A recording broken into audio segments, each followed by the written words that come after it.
नमस्कार. मी अशोक भोपेश्वरकर, मायबोली या संस्थेचा सध्याचा अध्यक्ष. आपल्या सर्वांचं मायबोलीच्या या वर्धापन दिनी स्वागत करत आहे आणि त्यांचं अभिनंदन पण करत आहे. त्याचबरोबर आपल्या आजच्या पाहुण्या ज्या आहेत, डॉक्टर भारती निरगुळकर यांचं पण मी स्वागत करीत आहे.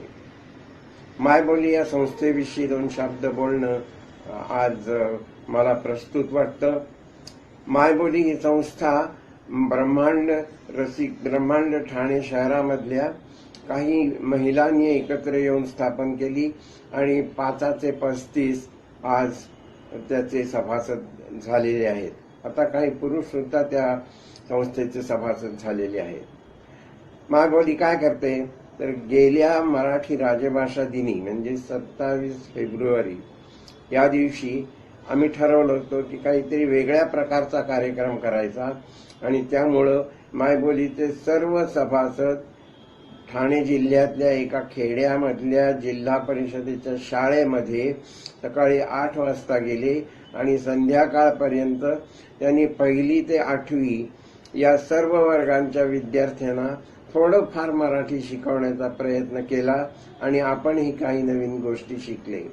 हा सर्व अनुभव इतका आनंददायी होता की त्या विद्यार्थ्यांना पण तो आवडला आणि आमच्या मायबोलीकर सभासदांना पण तो आवडला. आमची पुन्हा इच्छा आहे की अशा प्रकारचा कार्यक्रम भविष्यात सुद्धा घ्यावा, परंतु सध्याच्या लॉकडाऊनच्या परिस्थितीमध्ये ते फारच अशक्य वाटतं. आम्ही मायबोलीकर सभासद जे आहोत ते दर महिन्याच्या दुसऱ्या सोमवारी 4 ते 6 या काळात जमतो. आम्ही निवडलेल्या पुस्तकांवर चर्चा करतो किंवा आमच्या लेखकापैकी काही लोकांनी जे लिखाण केलं असेल, निबंध असेल, कविता असेल, कथा असेल, त्यांचं वाचन करतो आणि त्यांची चर्चा करतो.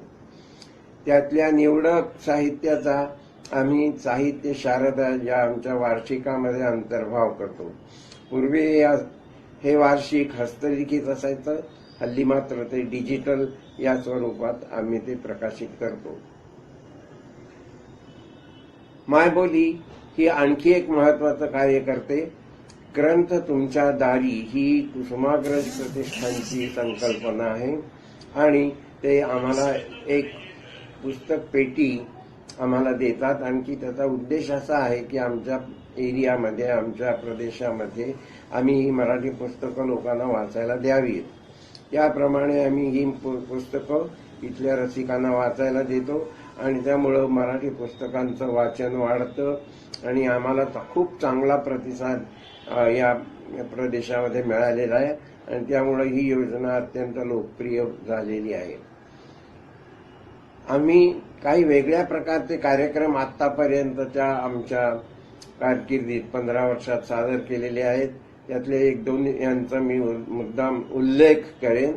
एक म्हणजे स्त्री पत्रांजली हा कार्यक्रम आम्ही प्रसारित केला. त्याचप्रमाणे लेणे मायबोलीचे आणि काव्यमाला असे 2-3 वेगळ्या प्रकारचे कार्यक्रम आम्ही सर्व रसिकांसाठी दिले. स्त्री पत्रांजलीबद्दल मुद्दाम सांगायचं म्हणजे 1850 ते 1950 या 100 वर्षात महाराष्ट्रातल्या ज्या प्रसिद्ध स्त्रिया झाल्या त्यांनी वृत्तपत्रात स्त्रियांच्या प्रश्नाविषयी लिहिलेले लेख होते ते आणि ते पत्ररूपानं प्रसिद्ध झाले होते. डॉक्टर स्वाती कर्वे पुण्याच्या मॉडर्न कॉलेजच्या प्राध्यापिका यांनी या पुस्तकाचं संपादन केलेलं आहे. ज्यांना इच्छा असेल त्यांनी ते पुस्तक जरूर पाहावं.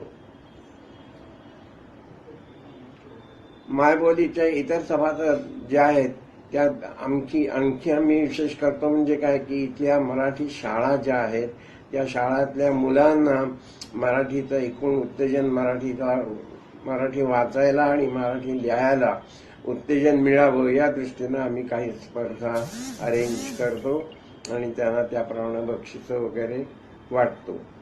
एकंदरीत अशा प्रकारे आमचं काव्य हे चालतं. त्याचप्रमाणे आम्ही वर्षातून 2 दिवस, एक म्हणजे हा वर्धापन दिन जो आषाढाचे प्रथम दिवशी येतो आणि दुसरा म्हणजे मराठी राजभाषा दिन.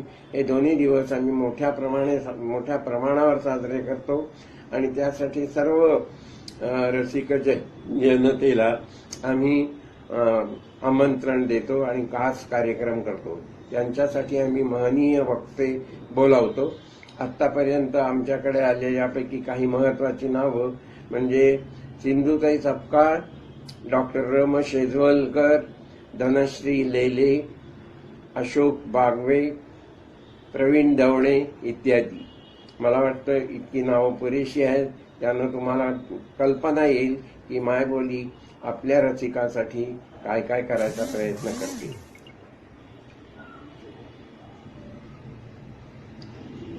मला वाटतं मायबोलीची ही ओळख आपल्याकरता पुरेशी आहे.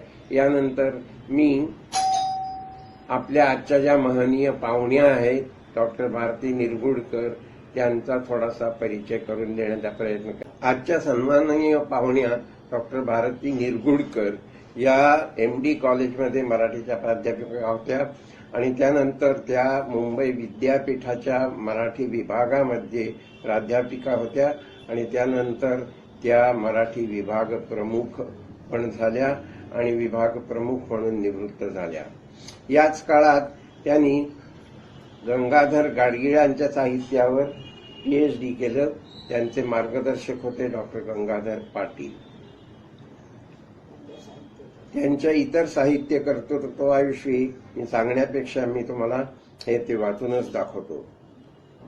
त्यांचं प्रकाशित पुस्तक गाडगिळांची समीक्षा रूपे आणि समीक्षा संहिता ही 2 समीक्षापर पुस्तके. त्यांचं संपादन तिच्या जगण्याच्या वेणा, निवडक स्त्रीलिखित कविता या पुस्तकाचं त्यांनी MAच्या विद्यार्थ्यांकरता संपादन केलेलं आहे. त्याशिवाय अनवट वाटा या नावाचं निवडक आधुनिक कवितांचं संपादन त्यांनी केलेलं आहे. आणि शिवाय तपोनिधी या नावाचं पुस्तक त्या ज्येष्ठ संशोधकांच्या कार्यावरील 24 लेखांचं संपादन त्यांनी केलेलं आहे. याशिवाय त्यांनी 40च्या वर शोध निबंध हे राज्य परिषद आणि राष्ट्रीय स्थितीवरील अनेक चर्चासत्रामध्ये सादर केलेले आहेत. एवढंच नव्हे तर मराठीतले जे प्रमुख प्रकाशक आहेत आणि प्रकाशनं आहेत, आलोचना आहे, ललित आहे, अनुष्टुभ आहे, साहित्य सूची आहे, या सर्वांमधून त्यांचे अनेक लेख प्रसृत झालेले आहेत. महाराष्ट्र टाइम्स, लोकसत्ता इत्यादी दैनिकामधून सुद्धा त्या नेहमी लिहित असतात. त्याचप्रमाणे आकाशवाणीवर त्यांची विविध प्रकारची भाषणं पण झालेली आहेत. मला वाटतं यापेक्षा जास्त मी त्यांना सांगण्यापेक्षा मी आता त्यांना अशी विनंती करेन की आज त्या ज्या विषयावर बोलणार आहेत, डॉक्टर अरुणा ढेरे यांच्या कथांचं विश्व, याबद्दल त्यांनी आम्हाला खूपसं सांगण्याची कृपा करावी. नमस्कार, मी डॉक्टर भारती निरगुडकर. मायबोली मराठी साहित्य रसिक मंडळाच्या 15व्या वर्धापन दिनानिमित्त मी आपणा सर्व सदस्यांचं मनःपूर्वक अभिनंदन करते आणि आपल्या यापुढील सर्व भावी उपक्रमांसाठी आपल्याला भरभरून शुभेच्छा देते.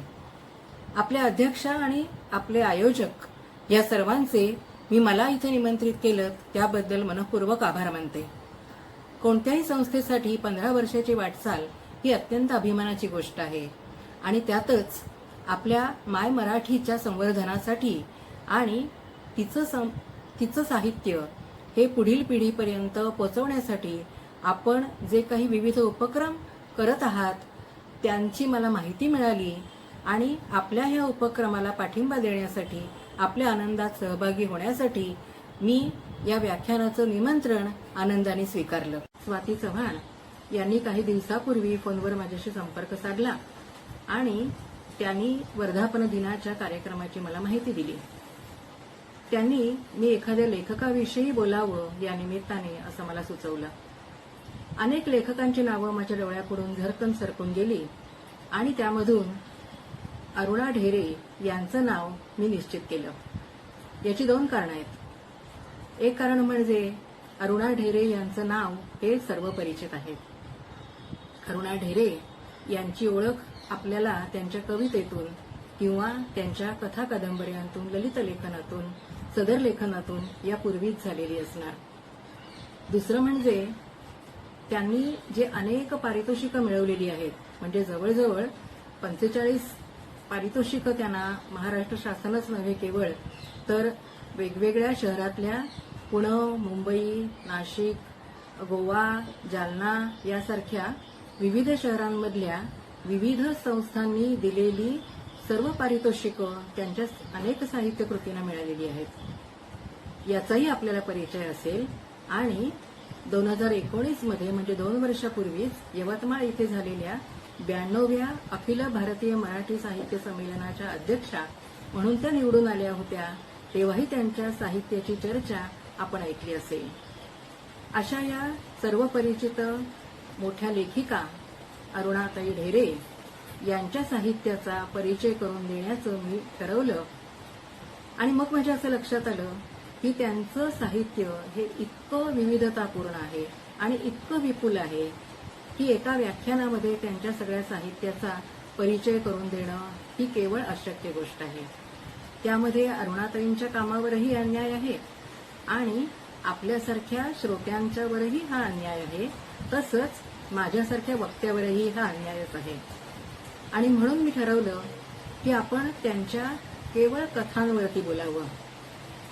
याचं कारण असं आहे, अरुणाताईंची ओळख कवयित्री म्हणून असली तरी सुद्धा कवितेतून जे झिरपलं, पाझरलं आणि जे सांगायचं राहिलं ते सगळं त्यांनी आपल्या कथांच्या उंजळीमध्ये घेतलेलं मला दिसलं. कविता ही त्यांची मूळ प्रवृत्ती असली, त्यांच्या प्रतिभेचा तो धर्म असला तरी सुद्धा त्यांनी विविध साहित्य प्रकारांतून जे लेखन केलं आहे त्या लेखनामध्ये त्यांची ही कवी प्रवृत्ती, काव्यात्मक वृत्तीच आपल्याला दिसून येते. या काव्यात्मक वृत्तीतून त्यांनी कोणत्या प्रकारचं लेखन केलं आहे, किती साहित्य प्रकारांतून लेखन केलं आहे याच्यावर एक नजर टाकली तरी सुद्धा आपल्या असं लक्षात येतं की अरुणाताईंनी कवितेबरोबरच ललित निबंध लिहिलेले आहेत. त्यांचे जवळजवळ 22 संग्रह ललित निबंधांचे प्रसिद्ध झालेले आहेत. मग त्यामध्ये व्यक्तिचित्रणं असतील, प्रवास वर्णन असतील, काही वेळेला कवितेच्या शोधात सारखी कवितेची समीक्षा असेल, आस्वादक. त्याचबरोबर त्यांनी समीक्षा लिहिलेली आहे. काळोख आणि पाणी, काळोखाचे कवडसे या पुस्तकांमध्ये त्यांची प्रामुख्याने आदिबंधात्मक अंगाने केलेली साहित्य समीक्षा आहे. त्यांनी कथासंग्रह लिहिलेले आहेत 6, 3 कादंबऱ्या लिहिलेल्या आहेत. त्याचबरोबर त्यांनी संशोधनपर लेखनही विपुल प्रमाणात केलेलं आहे. आणि हा त्यांच्या प्रतिभेचा, हा त्यांच्या लेखनाचा एक महत्वाचा आणि वेगळा असा पैलू आहे. म्हणजे त्यांचं संशोधनपर लेखन हे त्यांच्या विस्मृतिचित्रे या पुस्तकापासून सुरू झालं आणि मग प्रकाशाचे गाणे, डॉक्टर विश्रामरामजी घोले आणि त्यांचा परिवार यासारख्या, प्रेमातून प्रेमाकडे हे शेवटचं पुस्तक, यासारख्या 6 ग्रंथांतून त्यांनी संशोधनपर लेखन केलंय. इतकंच नव्हे तर त्यांनी साहित्य संपादनही केलं आहे.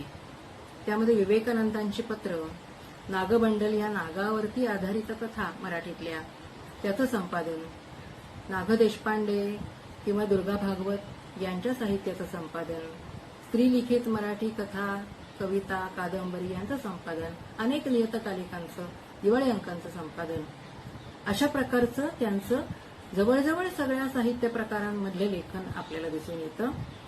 आणि असं असलं तरी सुद्धा कविता हा त्यांचा प्राण आहे.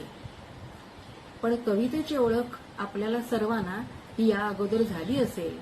अरुणाताईंची कविता आपण कधी ना कधी ऐकली असेल, त्याच्याशी परिचय झाला असेल.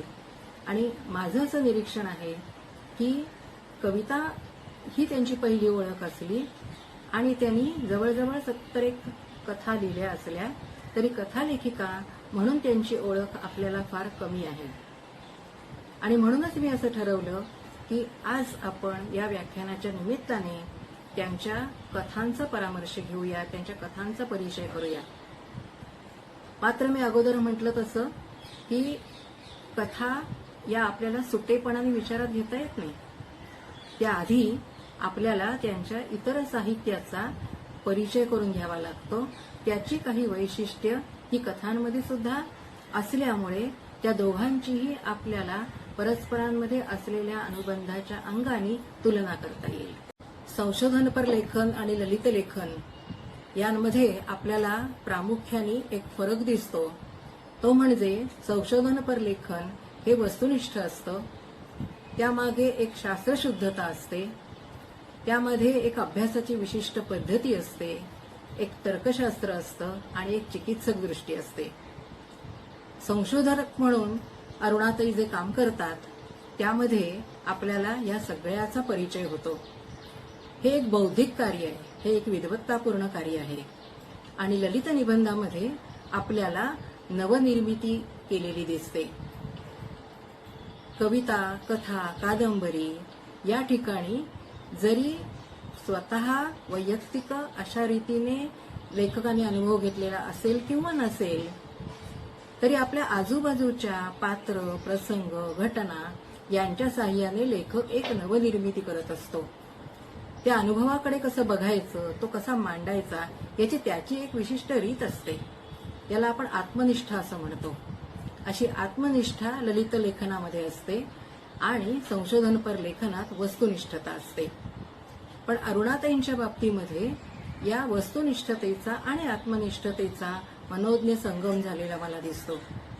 आणि म्हणून संशोधनपर लेखनात सुद्धा त्यांच्या ललित लेखनाची वैशिष्ट्य आपल्याला कशी दिसतात याचा अगदी थोडक्यात आपण परिचय करून घेऊ. अरुणाताईंनी संशोधनपर लेखनाची जी सुरुवात केली विस्मृती चित्रेमध्ये, तिथे 17व्या शतकाचा उत्तरार्ध आणि 18व्या शतकाचा पूर्वार्ध याच्या मधला जो काळ आहे, त्या काळात ज्या स्त्रियांनी अतिशय महत्वाचं असं काम केलं परंतु ते विस्मृतीत गेलेलं होतं, त्यांच्या कार्याला त्यांनी प्रकाशात आणलं. एकूणच संशोधनपर कार्य करताना अशा व्यक्तींच्या घटनांच्या संदर्भात लिहिलेली चरित्र, आत्मचरित्र, ऐतिहासिक कागदपत्र, डायऱ्या, पत्र यांचा आधार घेऊन मग त्या व्यक्तींचं सगळं चरित्र, त्यांचं व्यक्तिमत्व, त्यांचं कार्य, त्यांचे परस्पर संबंध, घटनांचे दुवे हे जोडायचे असतात. हे त्यांनी जोडलेले दिसतात. मात्र तरीही त्या व्यक्तींमधले अनुबंध, तो काळ आणि ती व्यक्ती याच्यामधले अनुबंध, किंबहुना तो काळच उभा करणं, यासाठी प्रतिभेचा एक वेगळा धर्म लागतो. तो ललित लेखकाजवळ असतो. आणि अरुणाताईंकडे हा प्रतिभा धर्म असल्यामुळेच त्यांनी केलेलं संशोधन हे वृक्ष कोरडं राहत नाही. आणि त्यातूनही आपल्याला त्या मी आता उल्लेख केलेल्या काळाची आणि त्या ठिकाणी काम करणाऱ्या अनेक व्यक्तींची पुनर्निर्मिती त्यांनी केलेली दिसते. अक्षरशः मेरी कार्पेंटर हिच्याविषयी आपल्याला फार कमी माहिती आहे, किंवा आवडाबाई भिडे किंवा गंगूताई खेडकर यांच्यासारख्या आपल्याला ज्यांची नावं सुद्धा ज्ञात नव्हती अशा व्यक्तींचा शोध घेऊन त्यांच्या कार्याविषयी आपल्याला अरुणाताईंनी माहिती दिलेली दिसते, त्यांना जिवंत केलेलं दिसतं.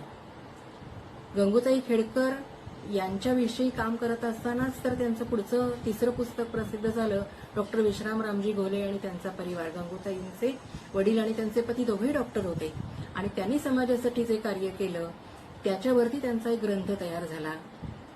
प्रेमातून प्रेमाकडे इथे सुद्धा त्यांनी डॉक्टर बाबासाहेब आंबेडकर, महात्मा गांधी, सुभाषचंद्र बोस यांच्या आयुष्यामध्ये आलेल्या विशेषतः प्रेमामध्ये त्यांची साथ देणाऱ्या भगिनी किंवा त्यांच्या मैत्रिणी यांचा आणि या व्यक्तिमत्वांचा कसा संगम झालेला आहे, ते कसे पूरक एकमेकांना ठरलेले आहेत याचा त्यांनी शोध घेतलेला आहे.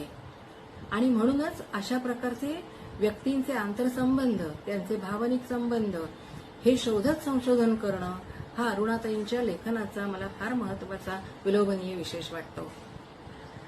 अरुणाताईंनी जे ललित लेखन केलेलं आहे त्या ललित लेखनामध्ये कविता ही प्रामुख्याने आहे आणि कवितेची सुरुवात तर त्यांनीच एका ठिकाणी सांगितलं होतं की मी 7व्या वर्षी केली, 7व्या वर्षी पहिली कविता लिहिली. आणि मग एकदम शब्दांचं सामर्थ्य, शब्दांशी खेळता खेळता आपल्याला शब्दांतून व्यक्त होता येतं हे लक्षात आलं आणि मग त्या कविता लिहायला लागल्या. त्यांची कविता ही एकूण 6 कविता संग्रहामध्ये आपल्याला बांधलेली दिसते. त्यांनी 7व्या वर्षी प्रारंभ केला असला तरी सुद्धा प्रारंभ हा त्यांचा पहिला कविता संग्रह 1986 साली आला. त्यानंतर यक्षरात्र, निरंजन यासारखे त्यांचे 6 कविता संग्रह प्रसिद्ध झाले. निळ्या पारदर्शक अंधाराचा त्यांचा शेवटचा कविता संग्रह आता उपलब्ध असलेल्या कविता संग्रहांपैकी. आणि त्या कवितामध्ये त्यांची कोणती दृष्टी दिसते? एक सर्वात प्रथम वैशिष्ट्य सांगायचं तर त्यांची कविता ही आपल्या आजूबाजूच्या कवितेपेक्षा फार वेगळी आहे.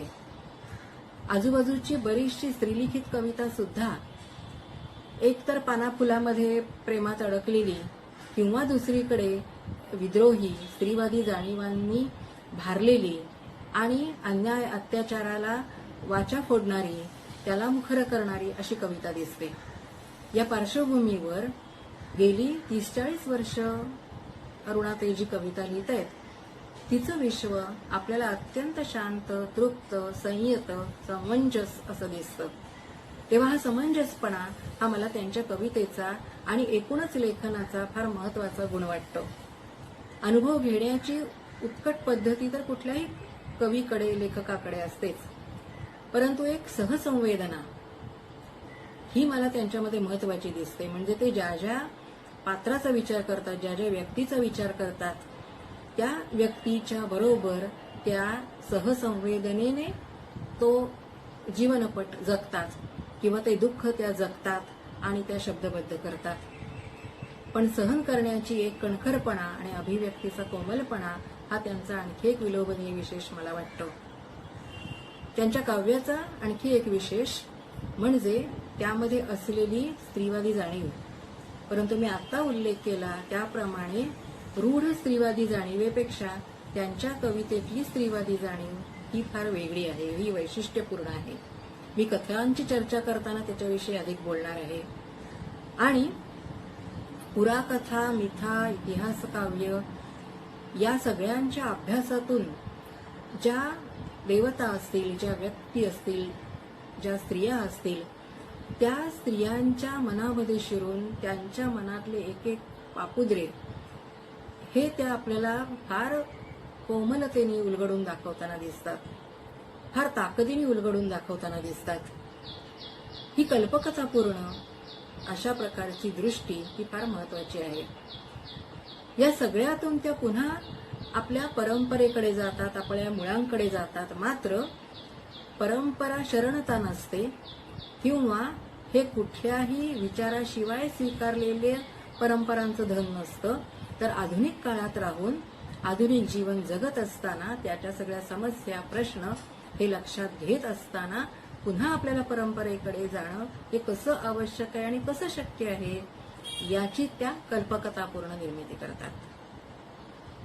मी आता कवितेचं जे विवेचन केलं ते फार वरवरचं आहे, परंतु त्या विवेचनातून आपल्याला जी दृष्टी मिळाली किंवा जी वैशिष्ट्ये मिळाली ही आपल्याला कथांच्या अभ्यासासाठी, कथांचं वैशिष्ट्य समजून घेण्यासाठी उपयोगी पडणार आहेत, म्हणून मी त्यांचा उल्लेख केला.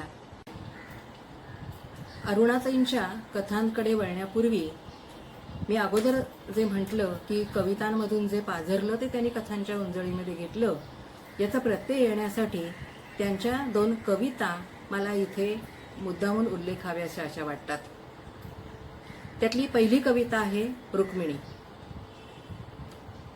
तू कशी आलीस चालत द्वारकेहून इतक्या लांब पंढरपुरात, कशी राहिलीस परक्या मुलखात भयाण अनोळखी दिंडीरवनात, जगण्याची ठेच अशी खाल्लीस की पावलाला रक्ताची धार लागली अन तुझी हिंमत त्याने रुसवा म्हणून निकालात काढली. पुन्हा तुझ्या शेजारीच वस्ती केली त्यानं नव्यानं, तरी परतली नाहीस मुकाट त्याच्याकडे, एकटीच चूल मांडून ताठ मानेने जगत राहिलीस, कांठळ्या बसवणारा टाळ मृदुंगाचा गजर शेजारी. तो ऐकत उभा जन्म उपेक्षेने काढणं काय असेल? पाय दगडाचे केलेस अन ओठही दगडाचे, बाई तुझ्या कोनाड्यात आकांताचा पोत भडकलाच नसेल?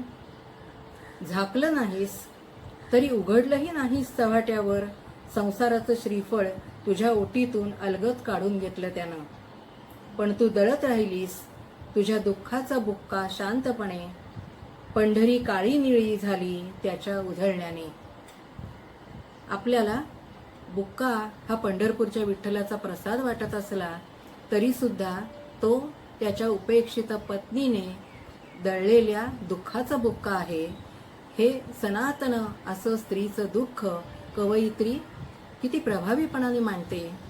मुळातच आपल्या ज्या काही पुराकथा आहेत, मिथा आहेत, त्यातनं आलेल्या ज्या दैवत कथा आहेत, किंवा आपण जे त्यातनं निर्माण झालेलं वास्तव पाहतो, म्हणजे रुक्मिणीचं मंदिर हे विठ्ठलाच्या मंदिरापासून वेगळं आहे. विठ्ठल हा एकटा आहे पंढरपूरचा आणि रुक्मिणी एकटी आहे. त्यातल्या रुक्मिणीचं एकटेपण हे कवयित्री त्या ठिकाणी जणू काही स्वतःला ठेवून भोगते आणि व्यक्त करते असं मला वाटतं. ती परंपरेचा विचारही कसा करते हे आपल्याला यातून लक्षात येतं. अरुणाताईंनी काव्य, महाकाव्य, इतिहास काव्य, रामायण, लोकरामायण, महाभारत, लोकमहाभारत यासारख्या अनेक कथा, मिथा, काव्य यांचा अभ्यास आणि संशोधनही केलेलं आहे. त्यांचे वडील डॉक्टर राचिम ढेरे हे तर लोकसंस्कृतीचे गाढे अभ्यासक, ज्ञानतपस्वी, संशोधक, आणि त्यामुळे घरातच हे सगळं संशोधनाचं, हे सगळं अभ्यासाचं वातावरण होतं. अरुणाताईंनी ते अलगद टिपलेलं आहे. अरुणाताईंनी ह्यातूनच महाभारतातल्या अनेक व्यक्तिरेखा या त्यांच्यातील परस्पर संबंधांचे वेगळे जाळं विणत, वेगळे नातेसंबंध विणत उभी केलेले आहेत. त्यांची पुढे आपल्याला कथा बघायची आहे, परंतु त्यासाठी एक पार्श्वभूमी तयार व्हावी म्हणून राधा मागे उरलेली ही कविता आपण आधी बघू. ज्याच्यावर निरवलेलं असतं स्वतःला ते आपलं माणूस मागे वळून न पाहता निरोपाची काडी ओढून निघून जातं, तेव्हा उठणाऱ्या धगधगत्या जाळात सुक्याबरोबर ओलं चुपचाप जळत राहतं. आता पुन्हा परतून येईल का उभं करता त्या जुन्या आयुष्याच्या गोकुळाला, की क्षमेने तुडुंब भरलेलं एखादं नातं अनयाच्या समजुतीनं पाझरत राहील जळत्या जीवावर, तर पुन्हा येतील फुटवे जगण्याच्या एखाद्या फांदीवर. राधा ही गोकुळ सोडून कधीच बाहेर पडली नाही आणि कृष्ण गोकुळ सोडून बाहेर पडल्यावरती, सोन्याची द्वारका वसवल्यावरती पुन्हा कधीच गोकुळात परत आला नाही. हे वास्तव राधाने कसं स्वीकारलं असेल, ती त्याच्या मागे गोकुळात कशी जगली असेल याची कल्पना कवयित्री करते आणि तिचं सगळं दुःख हे एका छोट्याशा कवितेतून व्यक्त करते. परंतु आपण आता कथेकडे वळायचं आहे आणि कथा पाहत असताना आपल्याला असं लक्षात येतं की अशाच अनेक पात्रांच्या हृदयात साठून राहिलेलं आणि उचंबळून येणारं असं दुःख हे लेखिकेने कथेतून शब्दबद्ध केलेलं आहे. त्यांचे 6 कथासंग्रह प्रसिद्ध आहेत. त्यातला पहिला कथासंग्रह आहे कृष्ण किनारा. या कथासंग्रहामध्ये त्यांनी महाभारतातल्या 3 स्त्री व्यक्तिरेखांवर कथा लिहिलेल्या आहेत. एक म्हणजे राधा, दुसरी म्हणजे कुंती आणि तिसरी म्हणजे द्रौपदी. म्हणजे द्रौपदी ही कथा त्यांनी आधी लिहिली दिवाळी अंकामध्ये आणि नंतर राधा लिहिली, परंतु संग्रहामध्ये राधा ही कथा पहिली येते.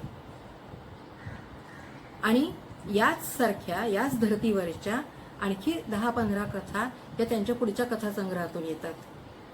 पुढचे कथासंग्रह आहेत अज्ञात झऱ्यावर रात्री, उंच वाढलेल्या गवताखाली, पावसानंतरचं ऊन, मन केले ग्वाही, आणि अनुवादित कथांचा एक संग्रह त्यांनी प्रसिद्ध केलेला आहे प्रतिष्ठेचा प्रश्न. तेव्हा या स्वतंत्रपणाने आणि संग्रहित असलेल्या अशा कथांमधून आपल्याला प्रामुख्याने ठळकपणाने उठून दिसतात त्या अशा प्रकारे पुराकथा, मिथा, कथाकाव्य यांच्यातल्या पात्रांच्या नवीन अशा परस्पर संबंधांवर आधारलेल्या कथा. ही पात्र जरी आपल्याला या महाकाव्यात, या आर्षकाव्यांमध्ये कधी भेटलेली आहेत असं दिसत नसलं तरी सुद्धा ही लेखिका कल्पना करते की ही पात्र एकमेकांना भेटली आणि मग ती काय बोलली असतील, त्यांचे परस्परांशी संबंध हे कसे उलगडले असतील, त्यांच्या मनामध्ये कोणती खळबळ चालू होती आणि ती खळबळ त्यांनी कशी व्यक्त केली असेल, मुळात कोणते प्रश्न निर्माण झाले असतील या पात्रांच्या मनात, त्यांनी आयुष्याकडे कसं बघितलं असेल आपल्या वाट्याला आलेल्या. तेव्हा आपण हा पहिला गट जो आहे तो माझ्या दृष्टीने अत्यंत महत्त्वाचा आहे, त्याचा विचार आधी करू. आणि नंतर 2 गट आहेत, त्यांचा मी उल्लेख आधी करते. ते म्हणजे दुसरा गट जो आहे तो सामान्यपणाने समकालीन जीवनावरच्या आधारलेल्या कथा आहेत आणि त्यात आपल्या आजूबाजूला दिसतात तशी मध्यमवर्गीय, सुखवस्तू, सुशिक्षित अशा प्रकारची पात्र आहेत आणि त्यांच्या जगण्याचे पेच आहेत, त्यांच्या जगण्याच्या समस्या आहेत.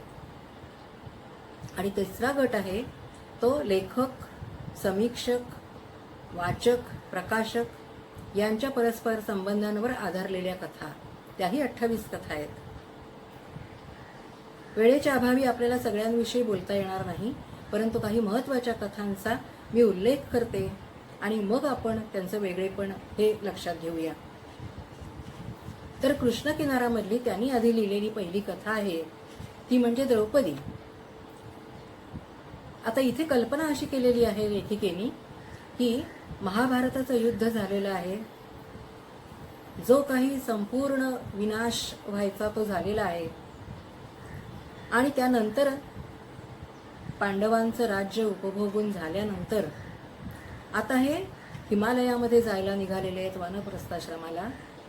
द्रौपदीही त्यांच्याबरोबर जायला निघालेली आहे आणि या प्रसंगी द्रौपदी कृष्णाला शेवटची भेटायला येते. कथेमध्ये इतरही पात्र आहेत, त्यामध्ये कुंती आहे, द्रौपदीची मैत्रीण आहे, ही पात्र असू देत, परंतु कथेमध्ये प्रामुख्याने भर जो आहे तो कृष्ण आणि द्रौपदी यांच्या भेटीचा, यांच्या शेवटच्या भेटीचा. द्रौपदीला सगळं आठवतंय आपलं आयुष्य. द्रौपदी ही अग्निशिखाच, द्रुपद राजाची मुलगी, अत्यंत बुद्धिमान, अत्यंत तेजस्वी. अर्जुनाने स्वयंवरात जिंकून घेतल्यानंतर आणि कुंतीच्या आदेशावरून 5 पांडवांची पत्नी झालेली, एका रात्रीत तिचं आयुष्य बदललेलं आहे.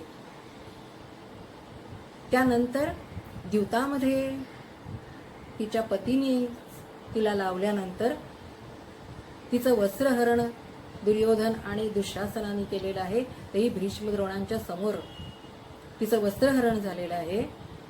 त्यानंतर ती वनवासात आणि अज्ञातवासात गेलेली आहे आणि परत आल्यानंतर हे जे पुन्हा युद्ध झालेलं आहे कौरव पांडवांचं, त्यामध्ये विजय मिळवूनही 5ही पांडवांनी तिच्या मनामध्ये असलेला दुःशासनाविषयीचा सूड हा उगवून झाल्यावरही 5ही पांडव जिवंत असताना जिंकल्यानंतर सुद्धा तिचे 5ही मुलगे अश्वत्थाम्यांनी हे मारलेले आहेत आणि आता ती आई राहिलेली नाहीये.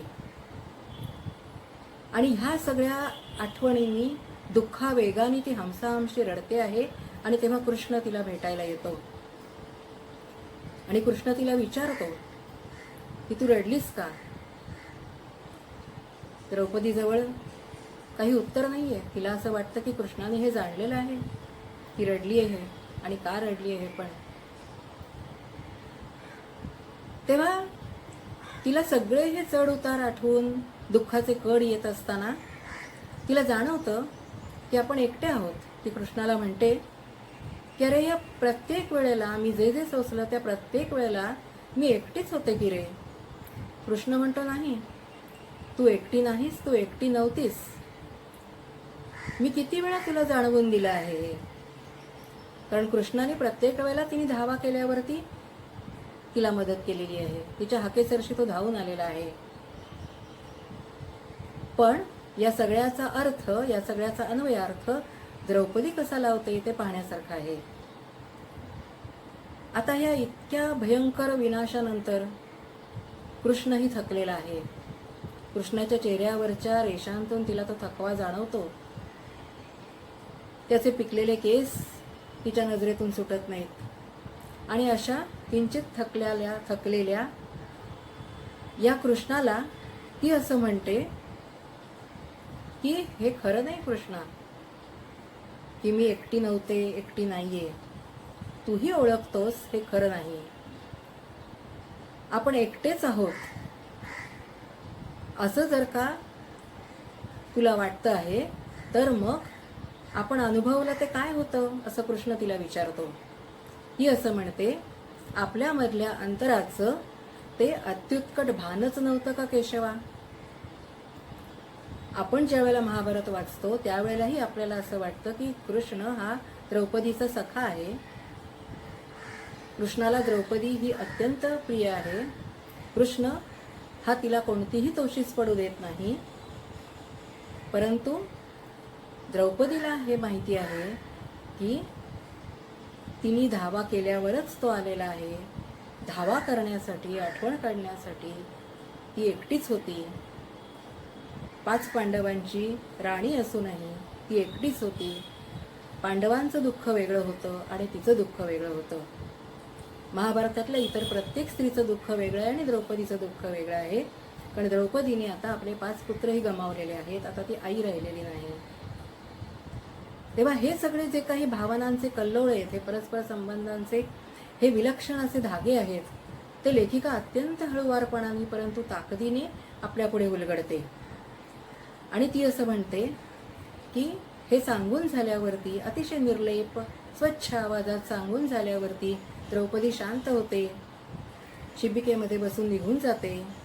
आणि कृष्णाला मात्र असं वाटतं की आता मी राधेजवळ गोकुळात जी माझी बासरी ठेवून आलो ती आता माझ्या हातात हवी होती, नक्कीच हवी होती. आणि इथे कथा सांगते. आता ही जी बासरी आहे ही बासरी सुद्धा प्रेमाचं प्रतीक आहे. राधा आणि कृष्ण या नात्याचं प्रतीक आहे. त्या दोघांच्या एकरूपतेचं प्रतीक आहे. आणि द्रौपदीने मात्र जे म्हटलेलं आहे की मी एकटी होते, एकटी आहे, हे जणू कृष्णालाही आता पटलेलं आहे. कृष्णालाही हे आता लक्षात आलेलं आहे. हे लेखिका अतिशय काव्यात्मक पद्धतीने आपल्याला लक्षात आणून देते. सगळ्याच कथांविषयी बोलणं शक्य नाही आहे, परंतु राधा ही जी कथा आहे ही देखील मला फार महत्त्वाची वाटते.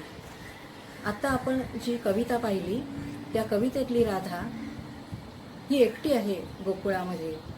अनयाबरोबर जबरदस्तीने संसार करते आहे. तिचं मन मात्र कृष्णातच गुंतलेलं आहे. सगळं कृष्णाचं लहानपण तिच्याजवळ आहे. आणि महाभारत हे ऐतिहासिक काव्य जर का आपण मानलं तर ऐतिहासिक सत्य असं आहे की कधीही राधा गोकुळ सोडून बाहेर पडलेली नाहीये. पण लेखिका कल्पना करते राधा या कथेमध्ये की आयुष्याच्या उतार वयामध्ये राधा कृष्णाला भेटायला द्वारकेमध्ये आलेली आहे. ती आधी राजवाड्यात त्याला भेटायला येते. रुक्मिणीला देखील हे कळतं. रुक्मिणी देखील आग्रह करते कृष्णाजवळ की मलाही तिला भेटायचं आहे. परंतु कृष्ण म्हणतो की नाही, मी तिला उद्या समुद्रावर तुला एकटीला भेटेन असं सांगितलेलं आहे. तेव्हा रुक्मिणीला गप्प बसावं लागतं आणि राधेला भेटायला कृष्ण एकटा जातो. आता कृष्णाच्याही मनामध्ये तेव्हा काय असेल याची कल्पना लेखिका करते. कृष्ण तिला विचारतो की माझ्या मागून गोकुळात काय झालं, कसे जगलात तुम्ही, कसे राहिलात. तेव्हा एकेकाची हकीकत सांगत ती यशोदेपर्यंत येते आणि राधा असं म्हणते ही यशोदा शेवटी अंथरुणाला खिळून होती. एक जण तिला रोज भेटायला जात होतं आणि मी गेल्यानंतर मला तिने जवळ बोलावलं आणि खुण्यानेच एक गाठोडं जवळ तिने मागितलं आणि गाठोडं तिने माझ्या हातात दिलं. कृष्ण म्हणाला की माझ्या लहानपणची आठवण होती ना ती, माझी अंगडी टोपडी. राधा एकदम चमकून बघते, तुला कसं कळलं. कृष्ण म्हणाला माझं बालपण यशोदेने जपून ठेवलं होतं आणि माझं बालपण तिने तुझ्याजवळ सोपवलं, म्हणजेच आपल्या प्रेमातनं तिने स्वतःला मुक्त करून घेतलं. अशी होती माझी आई यशोदा. राधा असं म्हणते की कुठल्याही स्त्रीला माता होऊन मुक्तीचा मार्ग सोपा असतो, पण कृष्णा हा मार्ग मला या जन्मात कधीच दिसला नाही, कधीच मिळाला नाही. पुढल्या जन्मी तरी माझ्या पोटी येशील ना रे तू कृष्णा. तेव्हा ही जी स्त्रीची आई होण्याची तीव्र इच्छा असते आणि आई होऊनच ती मुक्त होते. प्रेम हे तुम्हाला समोरच्यालाही मुक्त करत असतं, ते बांधून ठेवत नसतं. हा एक प्रेमाकडे बघण्याचाही, यशोदेच्या प्रेमाकडे बघण्याचाही वेगळा अर्थ लेखिका आपल्या समोर ठेवते. आणि कृष्ण तर सर्वांनाच जाणणार आहे. सगळ्या स्त्रियांच्या मनातली दुःख तो जाणतो असं आपल्याला वाटतं. या ठिकाणी यशोदेचं मन त्यांनी जाणलेलं आहे, पण खरोखरच त्यांनी जाणलंय का असं महाभारतातल्या स्त्रियांना वाटतं का, याचाही विचार लेखिका करते. कारण राधा सुद्धा त्याला प्रश्न विचारते की मी गोकुळामध्ये होते तरी मला माहिती होतं की द्रौपदीवरती भर राज्यसभेमध्ये कोणता प्रसंग आला, मग त्यावेळेला तू तिथे का नव्हतास? तुला जर का सगळं कळतं, तुला जर का सगळं काय होणार हे माहीत असतं, तर तू तिथे का नव्हतास? तू हे होऊच कसं दिलंस? पण कृष्णाकडे ह्याचं काही उत्तर नाहीये. कुंती या कथेमध्ये कुंती सुद्धा असं म्हणते की कृष्णा, तू आम्हाला सगळ्या स्त्रियांना आपापल्या भोगावरती सोडून दिलंस. या स्त्रियांना तर असं वाटतं की कृष्णाला आपलं मन म्हणजे स्त्री मन हे कधीच कळलेलं नाही, कळणार नाही, कारण तो पूर्ण पुरुष आहे. अहो पण पूर्ण पुरुष म्हणजे पुरुष आहे, म्हणून स्त्रियांचं मन त्याला कधीच कळणार नाही. हे जे काही या स्त्रियांचं कृष्णाविषयीचं आकलन आहे, तेही या लेखिकेने आपल्याला करून दिलेलं आकलन आहे. हे नवीन आकलन आहे. तेव्हा अशा प्रकारच्या महाभारतातल्या किंवा रामायणातल्याही पात्रांच्या मनामध्ये शिरून आणि त्या पात्रांच्या मधले नवीन प्रसंग कल्पून लेखिका अनेक कथा लिहिते. उत्तर पर्वात एकदा नावाच्या कथेमध्ये असाच महाभारतातलाच प्रसंग आहे की त्यामध्ये द्रौपदीने ओळखलेला आहे की अर्जुनाला उत्तरेने त्या अज्ञातवासातच कसं ओळखलेलं असावं हे द्रौपदी ओळखते, असं त्या ठिकाणी लेखिका दाखवते. कथा मुळातनं वाचण्यासारखी आहे. किंवा मी आत्ता म्हटलं तसं रामायणातली सीता आणि रावणाची दासी त्रिजटा यांच्यामधल्या नात्याचाही वेध घेणारी अशोकवनात नावाची फार सुंदर कथा आहे. त्या ठिकाणी रावणाच्या विषयीचं सीतेचं मत हे त्रिजटा कशी बनवते, त्रिजटा रावणाच्या वागण्याचा अन्वयार्थ कसा लावते, आणि सीता आणि त्रिजटेचं नातं कसं आहे. तर त्रिजटा ही राक्षसी असली तरी सुद्धा तिची सखी होऊन राहते, तिची भगिनी होऊन राहते, आणि हा स्त्रियांमधला भगिनी भाव लेखिका या ठिकाणी आपल्या पुढे ठेवते. मला याची नोंद इथे मुद्दाम करावीशी वाटते, पण पुढे याचा उल्लेख पुन्हा येणार आहे. मायलेकी ही कथा सुद्धा याच प्रकारातली आणि उल्लेखनीय आहे. आपल्याला सगळ्यांना महाभारतातल्या दुष्यंत शकुंतलेची कथा माहिती आहे. दुष्यंताने शकुंतला गरोदर असताना तिला नाकारलेलं आहे, तिला ओळखण्यालाच नकार दिलेला आहे, आणि त्यामुळे अपमानित होऊन शकुंतला ही मेनकेची मुलगी, मेनकेची कन्या, ही पुन्हा स्वर्गात मेनकेकडे जाते. कथा इथून सुरू होते.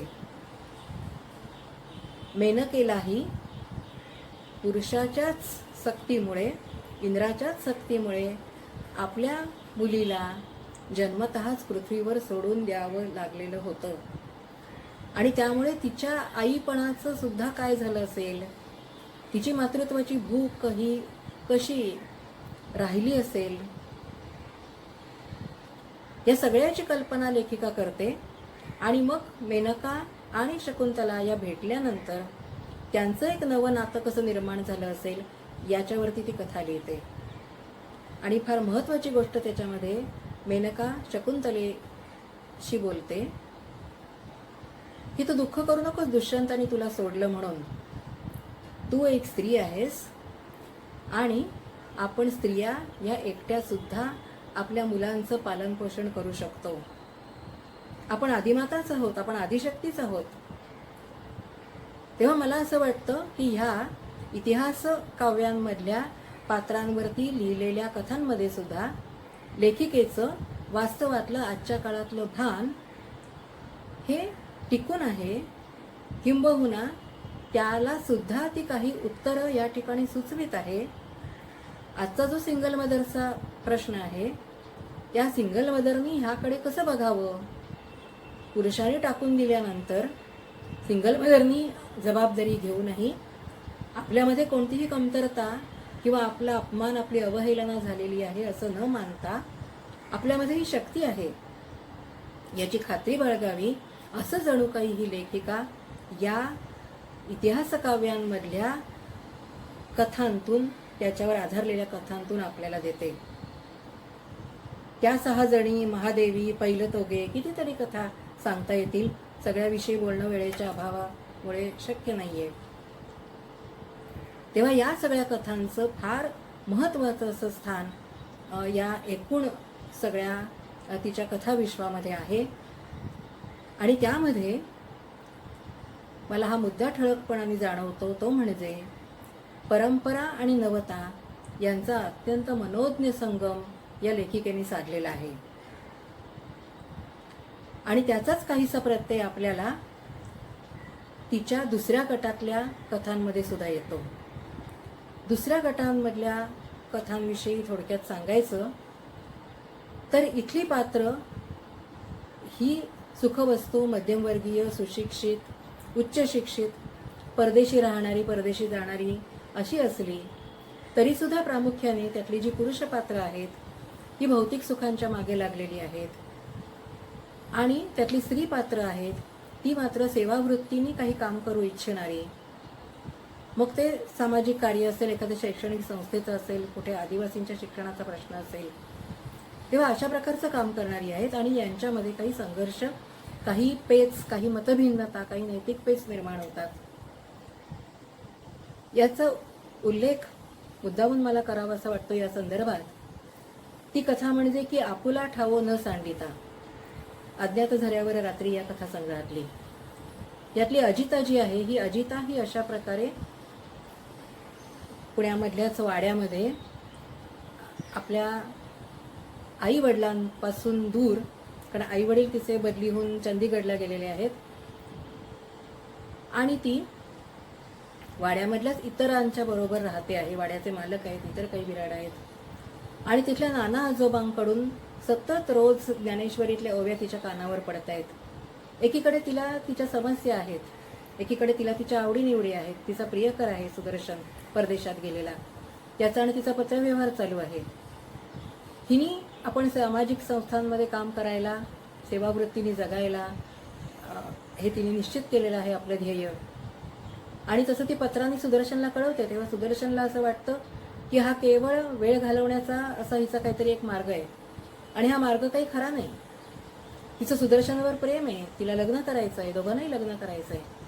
आणि त्यावेळी तिच्या पुढे प्रश्न निर्माण होतो की ज्या माणसाचं असं मत आहे सामाजिक कार्याविषयीचं, त्याच्याबरोबर मी आयुष्य कसं काढणार.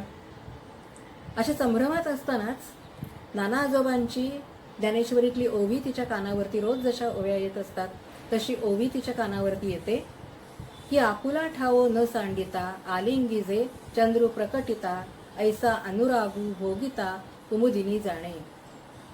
कुमुदिनी म्हणजे चंद्रविकासी कमळ. चंद्र उगवल्यावर ती ज्याप्रमाणे आपलं स्वतःचं सत्व न सोडता त्या चंद्रकिरणांचं प्रेम, त्या चंद्रकिरणांची शीतलता ही शोषून घेते, तसं आपल्याला जगता का बरं येऊ नये. आणि अजिताला एकदम समस्येचं उत्तर मिळतं की आपलं स्वत्व टिकून सुद्धा आपण सुदर्शन बरोबर राहू शकतो, आपलं वैवाहिक जीवन सुखी होऊ शकतं. तेव्हा या कथेमध्ये नाना आजोबा आहेत. तसे अनेक या प्रकारच्या कथांमध्ये आपल्याला असं दिसतं की मार्गदर्शक, गुरु कधी आजी असते, कधी आई असते, कधी वहिनी असते, अशी कोणी ना कोणीतरी या कथांमध्ये असतात. आणि त्यामुळे असे निर्माण झालेले भावनिक, नैतिक असे पेच तरुण पात्रांच्या मनातले हे सहजपणाने सोडवले जातात. मला दुसरं वैशिष्ट्य सांगायचं ते म्हणजे अरुणाताईंच्या कथांमध्ये आपल्याला तीव्र स्वरूपाचे संघर्ष, कडोविकडीचे, अन्यायाचे, अत्याचाराचे किंवा अवहेलनेचे प्रसंग किंवा दुःखाचे प्रसंग दिसत नाहीत. परंतु अशा प्रकारचे जे काही निर्णय घेताना किंवा जगत असताना जे प्रश्न निर्माण होतात त्यांची उत्तरं देणारा कोणीतरी एक मार्गदर्शक, कोणीतरी एक मोठी व्यक्ती ही कुटुंबात असते. आणि त्यांनी प्रामुख्याने त्यांचं जे अनुभवाचं संचित आहे किंवा हे संचित आपल्या सगळ्या परंपरेतून आलेले, संस्कृतीतून आलेलं आहे, आपल्या संत साहित्यातून आलेलं आहे, त्यातूनच आजच्या काळातल्या या समस्यांना सुद्धा समाधानकारक उत्तरं मिळतात. आपल्या श्रद्धा, आपले उपास-तापास, आपले नवस याच्याकडे सुद्धा पाहण्याची एक वेगळी दृष्टी कथा लेखिका देते. नवरात्र किंवा ओळख यासारख्या अशा 2-3 कथा आहेत की ज्या ठिकाणी आधीच्या पिढीतल्या सासूबाई वगैरे या अशा प्रकारे सगळ्या प्रकारची कर्मकांड करत असतात आणि सुनांना ते पसंत नसतं. परंतु सुनांना काही वेळेला एका वेगळ्या शक्तीचा यातून प्रत्यय येतो आणि त्यातून मग त्या या सगळ्या पूजा अर्चा, उपासना या करायला लागतात. तेव्हा तुम्ही पारंपरिक अशा प्रकारची एक श्रद्धा किंवा एक आपल्या घराण्याची रीत किंवा मोठ्या माणसांनी सक्ती केलेली आहे म्हणून देवतांची पूजा न करता त्याचा आजच्या काळातला अर्थ लक्षात घेऊन ती केलीत तर ती अधिक सुखावह होईल, तर जीवनही रोजचं वैवाहिक किंवा कौटुंबिक जीवनही सुखी होईल असं लेखिका सुचवते. ओळख या कथेमध्ये असंच होतं. मुलगा वाया गेलेला आहे हे लक्षात आलेल्या सासूबाई आयुष्यभर देवीची सेवा करून सुद्धा हे फळ मिळालं म्हणून देवीवरच संतापतात, चिडतात. परंतु त्याच्या मैत्रिणीला त्याच्यापासूनच दिवस राहिलेले ते लक्षात घेऊन त्या तिला स्वीकारतात आणि त्या स्वीकारतात ते वंश सातत्य आता राहील म्हणून. परंतु तिची मैत्रीण तिथे सून म्हणून येऊ इच्छिते यांच्या घरामध्ये, तिच्या असं लक्षात येतं की अरे ही देवी खरोखर आहे की नाही किंवा ती काही करेल की नाही हे मला माहिती नाही, परंतु ही माझी सासू आहे किंवा अशा ज्या स्त्रिया आहेत त्यांनी घर चालवलेलं आहे, घर टिकवलेलं आहे, संसार चालवलेला आहे कितीही प्रतिकूल परिस्थितीमध्ये, तेव्हा याच देवीची रूप आहेत. तेव्हा अशा आदिशक्तीच्या रूपाचा आपण निश्चितच आदर केला पाहिजे, तिचं पूजन केलं पाहिजे, तिचं स्मरण केलं पाहिजे. तेव्हा पारंपरिक सगळ्या प्रकारच्या पूजा अर्चा, नवसायास, उपास तापास करत असताना त्याच्याकडे आजच्या आधुनिक दृष्टीने बघून सुद्धा आपल्याला ते चालू ठेवता येतात. ही एक वेगळी दृष्टी, ही एक प्रगल्भ दृष्टी लेखिका आपल्याला या कथांतून देताना दिसते. तिसरा जो गट आहे या कथांचा तो म्हणजे लेखनविषयक कथा आहेत. या कथा संख्येने मोठ्या आहेत, परंतु तिथे आपल्याला साधारणपणाने एकाच प्रकारचा त्याच्यामागचा लेखकीय दृष्टिकोन दिसतो. तो म्हणजे चांगल्या लेखकांना उत्तम प्रकाशक मिळाला पाहिजे, उत्तम वाचक मिळाला पाहिजे, चांगला समीक्षक मिळाला पाहिजे की ज्यांनी त्या लेखनाचं मर्म हे उलगडून दाखवलं पाहिजे आणि योग्यतेनुसार प्रत्येकाला मान सन्मान, पुरस्कार, प्रसिद्धीही मिळाली पाहिजे. आणि मग ती जेव्हा मिळत नाही तेव्हा त्याच्यातून काही संघर्ष निर्माण होतात. त्याच्यावरती या कथा बऱ्याचशा आधारलेल्या आहेत. पावसानंतरचं ऊन या कथेमध्ये असंच होतं.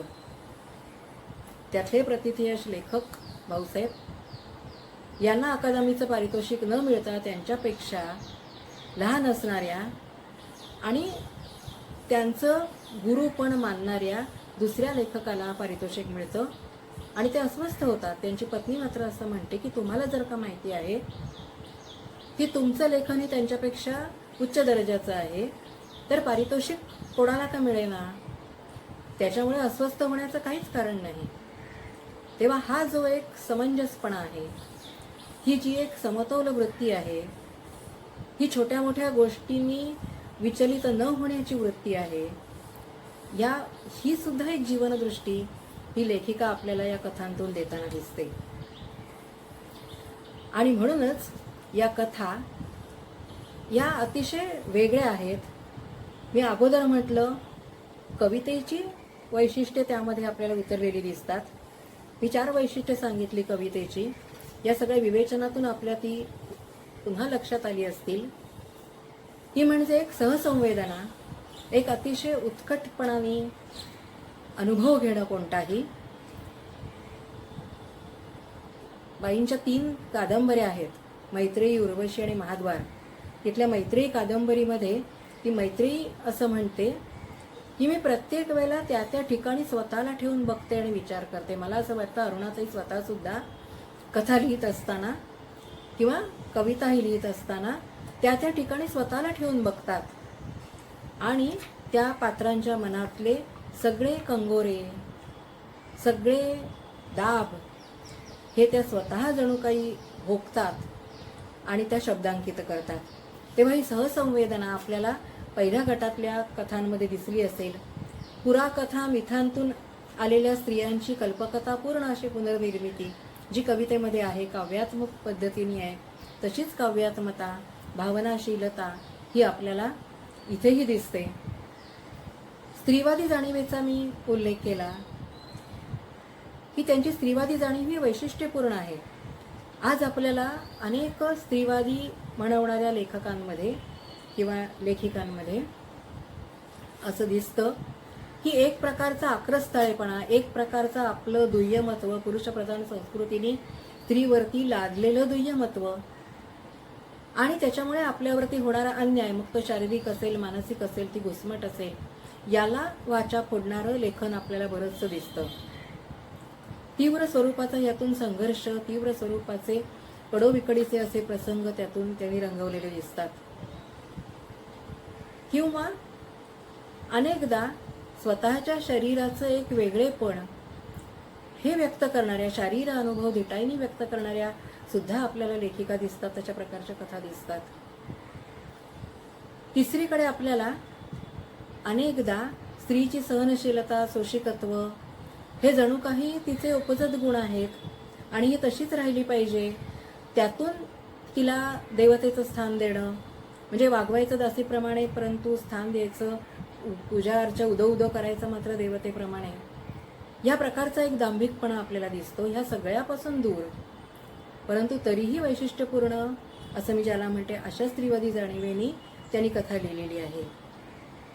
ती स्त्रीवादी जाणीव काय आहे तर हे जे सगळं दुःख आहे आजच्या स्त्रीचं, आजची स्त्री जी प्रकर्षाने मांडते आहे, जी त्याचा उल्लेख करते आहे सातत्याने, ते स्त्री दुःख हे तर सनातन आहे. भयानो हे आजचं नाहीये. हजारो वर्षापासून या स्त्रिया हे भोगत आलेल्या आहेत. इतकंच काय, रुक्मिणीनेही ते भोगलेलं आहे, देवीनीही ते भोगलेलं आहे. तेव्हा त्याचं एक सनातनत्व आहे आणि सनातनत्व आहे म्हणून तर चांगलं आहे किंवा ते भोगत राहावं असं नाही. तर ते भोगत असताना त्या भोगण्याच्या मागची सुद्धा एक वेगळी दृष्टी ही लेखिका आपल्याला देते की आपण जास्त सहनशील आहोत, आपण जास्त समंजस आहोत, आपल्या जवळ हे सहन करण्याची ताकद आहे आणि आपण नवनिर्मिती करणारे आहोत, आपण आदिशक्ती आहोत, आपण आदिमाय आहोत. हे जाणून घेऊन हे दुःख आपण पचवलं पाहिजे, हे दुःख आपण सहन केलं पाहिजे आणि तरच आपलं जीवन शांत आणि तृप्त होईल. जशा राधा काय, कुंती काय किंवा द्रौपदी काय कृष्णाला भेटून कृष्णाच्या जवळ आपल्या मनातली सगळी खळबळ मांडून शांत होतात, त्याचप्रमाणे स्त्रीने देखील शांतपणाने आपलं हे जीवन, आपल्या वाट्याला आलेलं दुःख, आपल्या वाट्याला आलेले भोग, आपण कमकुवत आहोत म्हणून नाही तर आपण अधिक ताकदवान आहोत हे लक्षात घेऊन जगलं पाहिजे. हा एक दृष्टिकोन, स्त्रीवादी दृष्टिकोन वैशिष्ट्यपूर्ण असा आपल्याला त्यांनी मांडलेला दिसतो. आणि यातून त्या पुन्हा आपल्या मुळांकडे जातात, पुन्हा परंपरेकडे जातात, परंपरेचा डोळसपणाने स्वीकार करतात. म्हणजे परंपरेला समजावून घेऊन आधुनिकतेकडे जाणं, आधुनिक जगाचं डोळस आकलन करून घेऊन पुन्हा जाणीवपूर्वक परंपरेकडे जाणं आणि परंपरेला नभवून टाकणं, हे मला त्यांच्या कथालेखनाचं फार महत्त्वाचं असं वैशिष्ट्य वाटतं. आपण सुरुवात केली कवितेपासून आणि आता माझ्या व्याख्यानाचा शेवटही मला कवितेनेच करावासा वाटतो.